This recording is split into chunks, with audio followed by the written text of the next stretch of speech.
Saktong-sakto naman, oh. Saktong-sakto, hindi tayo nabigo sa product ni Lucien.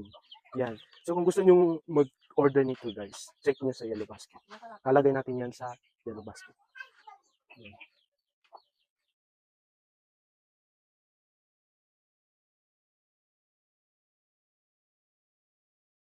At last, dumating na yung order ko na pang anti-radiation na salamin.